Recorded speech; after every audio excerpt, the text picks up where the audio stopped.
Good evening, everyone. Buenas noches. I'm Ricardo de Jesus Blanco, also known as Dick Jesus White.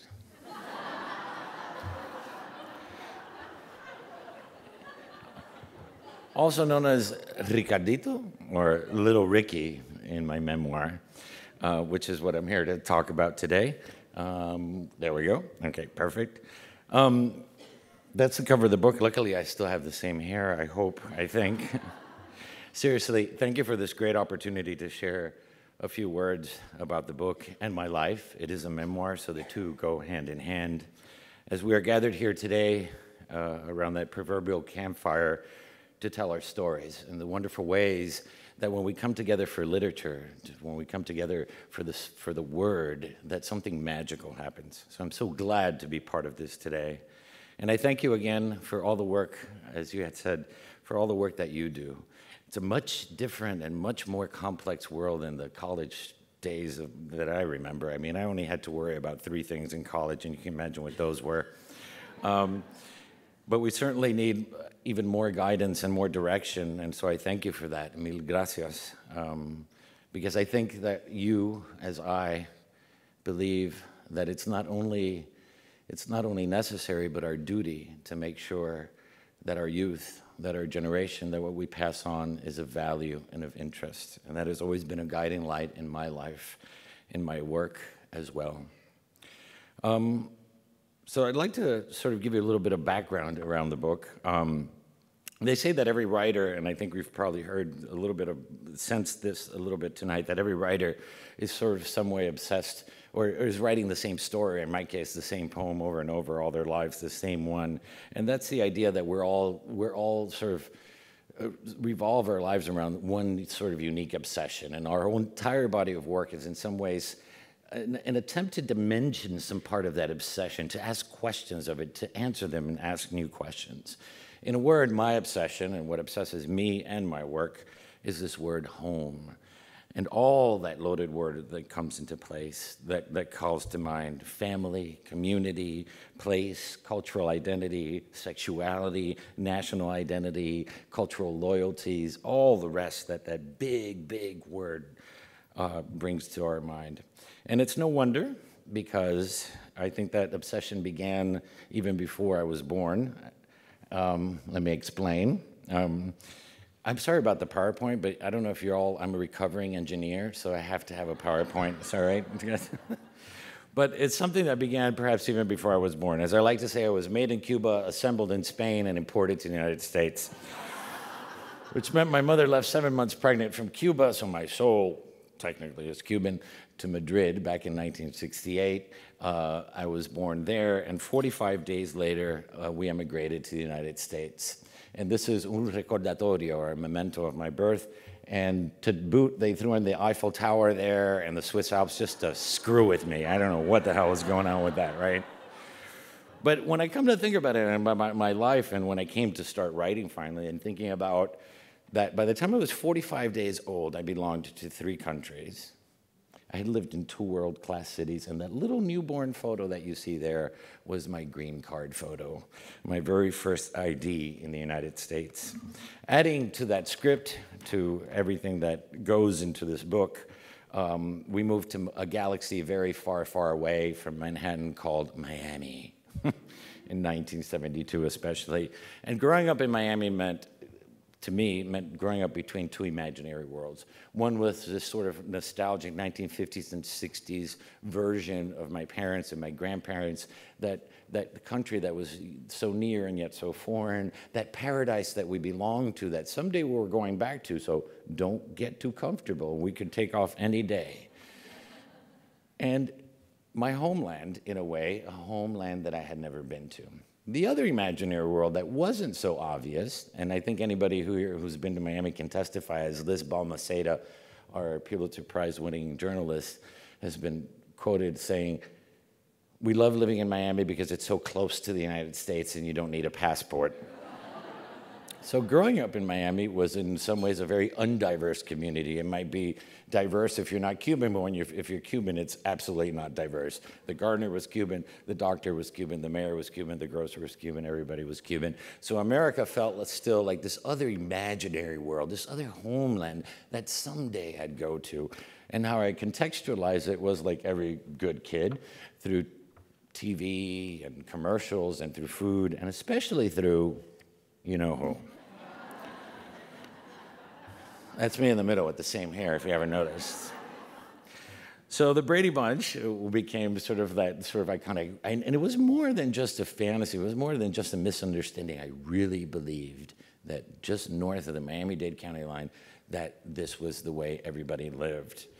And so I say all this, and I explain all this for you because essentially that's both the physical and the psychological and every sort of landscape of which the Prince of Los Cocuyos, the memoir, takes place in. You'll see little Ricky sort of navigating between those two worlds, trying to understand where he fits in between those two worlds, trying to understand how to make sense of his life, right? And this begins at about age 7. In fact, through several adventures or misadventures, at one time I had considered, but my editors were totally nixed this one, calling the book The Adventures of Huckleberry Blanco or Running with Mangoes. And I think that's what sold Augustine Burroughs on doing a blurb for me when I told him that. But anyway. Each chapter focuses on a particular relationship, and it takes its cue from that proverbial sense of it takes a village. It does take a village to grow, to raise a child. That idea and how we're mentored, really each of us, each of our unique lives are mentored through those people that enter them. So I'd like to introduce you to some of those characters, some of those mentors, part of that village, and a little bit of a sneak peek of some of little Ricky's misadventures and adventures. Oh, sorry. This is my grandmother on this side, who is this. She was the cheapest, stingiest, cruelest, most like homophobic, xenophobic woman I've ever met in my life. And yet, she was my best friend and my cohort, and we always had little plots that we did together. And this is her there on this side. And notice how she's clutching her pocketbook, as we like to say, so close to her. Notice how I'm looking away from her in sheer terror. So on one of our adventures, which is where the book begins, we have a mission to go to El Winn-Dixie. Do we have Winn-Dixies in Texas? Well, it was the big Americano super grocery store that no Cuban would step foot in because, you might incinerate. So finally, me and my grandmother sort of formed this plot to finally go to our first Winn-Dixie store, where I get my first taste at all this exotic and really wonderful gourmet American foods like Easy Cheese, Pop-Tarts, Swanson TV dinners, et cetera, et cetera. She really is a wonderful character, and in that chapter also, I finally convince her, okay, I'll go buy the turkey, and I bring home a frozen turkey on my handlebars in my bike to finally have a real Thanksgiving with turkey instead of pork, which is what we've been having for 7 years. This is another character, obviously a great person in my life, my mother. That bag that she holds in there takes on mythic proportions in the memoir. It's called La Por si las moscas bag. Not too many Spanish speakers here, right? Which literally means in case of the flies, which figuratively means you have to be prepared for everything, including plagues of flies. And so she had one of everything in that bag. I mean, mosquito repellent, Band-Aids, well, they didn't have hand sanitizer back then, toilet paper, and, oh yeah, and a pistol that she took on our first trip, which is in chapter 3, to Disney World, because in case a band of crazy Americanos would attack the car. My mother, it's interesting, my mother in my poetry is this very sort of angelic martyr kind of figure. She's a woman who left her entire family in Cuba. every single living relative. In the memoir, she's this control freak. She's like this uber, Cub Scout, completely prepared for everything. And in writing the memoir, I realized, this is the beautiful part of why we write, right? To discover things about ourselves as well. That control freakness of hers was, the woman couldn't lose one more thing in her life. She could not bear it. And she did everything in her life to control everything, to make sure that everything would be the same. You leave 7 months pregnant from a communist country with a 6.5-year-old boy, my older brother, you've done enough in your life. Any case, speaking of my brother, here he is. Oh, sorry, this is my dad. There's 2 characters in here. One is El Malibu, the 1972 Malibu, which is the symbol of the American dream. It takes on another, it's as mythic as my mother's Por Si Las Moscas bag.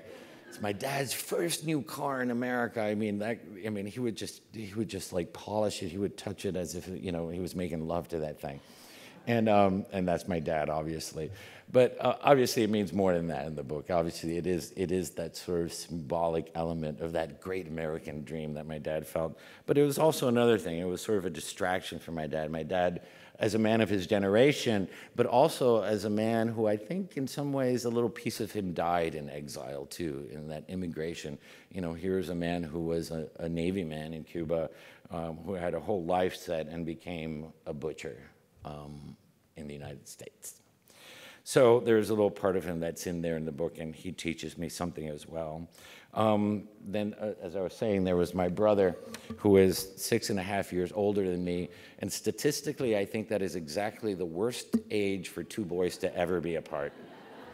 It was a constant fight. He's like my arch enemy, but also, of course, like siblings, my superhero and my cohort, and boy, would we gang up on our parents when.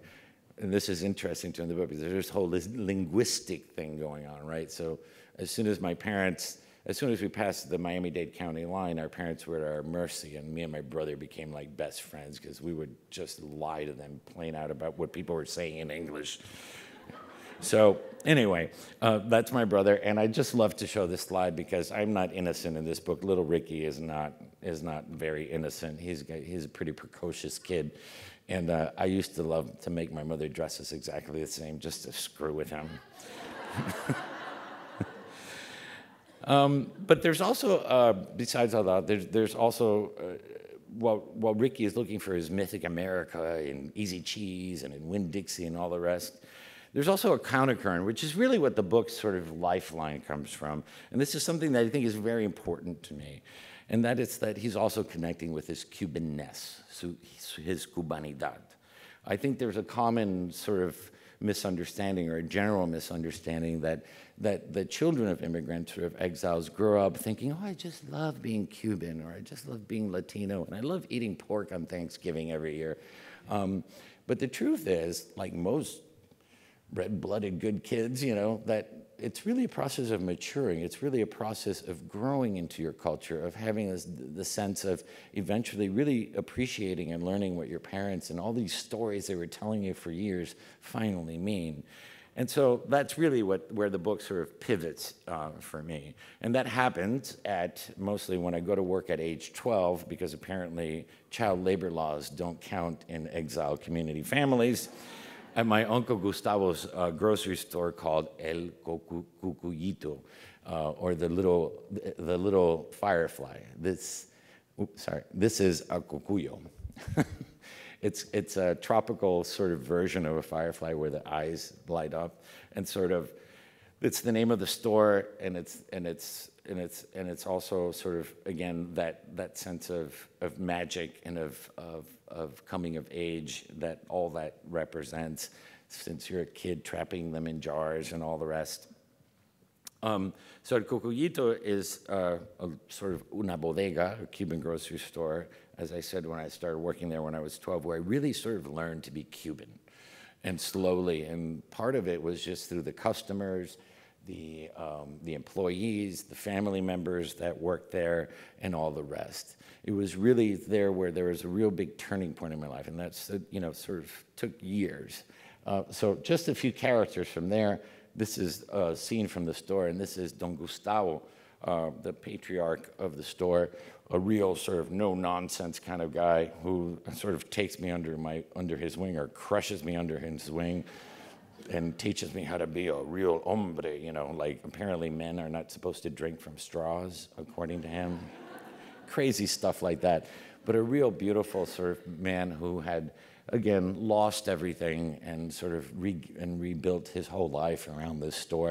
And I just love this photo because it gives you a sense of the textures, of the smells, of the colors of this world that I grew up in, with, you know, the cafeteras in the back and the wines and all the rest.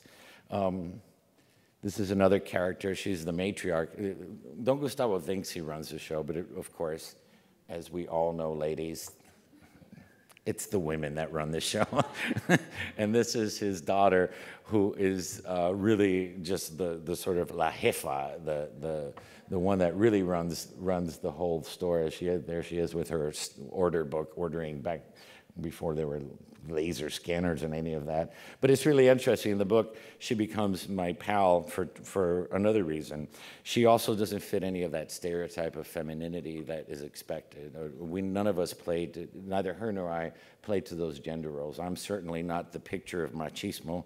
And she certainly, as you can tell from these pictures, you know, in Cuba, she was apparently this pampered princess and whatnot, and she was just a go-getter in that store. So we're both misfits, and we both make this great team. One last slide on the store. This is the cashier, and I just love that photo because she looks like she's about to make love to that avocado. And we're not exactly on the West Coast, but I love showing this in California to tell people that's what a real avocado looks like, right?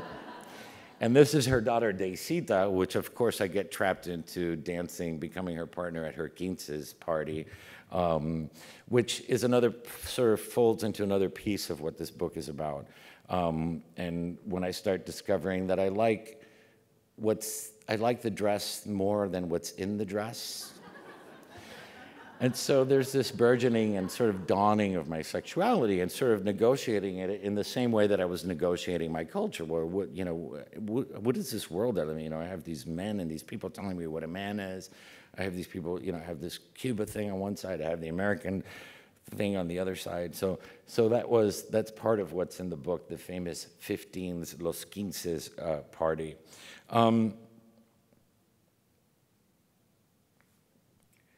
And getting on that sense, what I really, really became interested in this is because, you know, as inaugural poet, I don't know how many hot hats they put on me.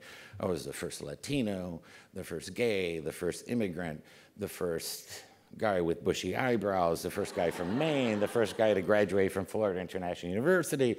And it was all these hats, but it's really one big sombrero, right? It all comes together. And what I became fascinated in this book is like, how can we can't pull those stories apart for ourselves, right? So, you know, the idea of cultural sexuality or of cultural homophobia, the idea that my options in my socioeconomic class as an immigrant were limited. We didn't talk about art around the dinner table. And even if we did, it would be about Jose Marti and Wilfredo Lam. My parents didn't even know who the Rolling Stones were, for Christ's sake. So all these things, really, these complexities that make us all who we are, and from a very, very early age, from all those formative years, is really just fascinates me. They're not 6 different stories. It's really one story. And so that's one piece of it. The other piece of it is that I think I wanted to capture something that I think is unique, and I want to bring, it's kind of, it's not magical realism because that's a whole other thing, but something readers keep on telling me is like I was crying, and then the next page I was laughing, and then I was crying, and then I was laughing, and like, welcome to my world. You know, that sense of la tragicomedia, you know, it's like an Almodovar film. Like, I watch these with my partner, and someone gets clubbed to death with a side of ham, and I'm cracking up. He's like, why are you laughing? It's like, don't you get it? Like, you know? And really just bringing that into the sense of American life, that tragic comic sort of element, I think was very important for me. Not that the poem, I'm sorry, listen to me, I'm a poet at the end of the day. Not that the book doesn't have its gravitas, right? But also that at times it's laugh out funny, you know. And as one of my close readers said, you know, after reading your memoir, I didn't feel like I had to go back on my meds, and this is something that even Echo, I gotta say, Echo really, and HarperCollins really acknowledged that they loved that in the end, in the sense, it was a story of hope, not a naive story, but a story of hope, and part of that hope is that you read the book knowing that little, as my mother used to call me, Husky, from the Husky section at Kmart, that little Husky kid who grew up behind a bowling alley in a suburb of Miami, this working class kid,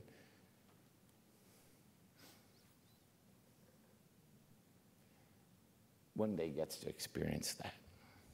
And that can only happen, as far as I can feel, in this country.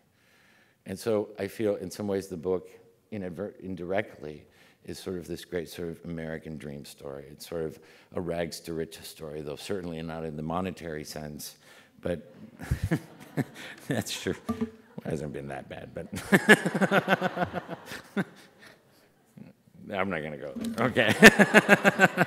But there we go. I lost my notes. Now it's no. But certainly in the thematic sense, this idea, I'm still wake up every morning and go, did that really happen? Could my mother that grew up in a dirt floor home in Cuba have been sitting right next to me, right there, 10 steps away from the president?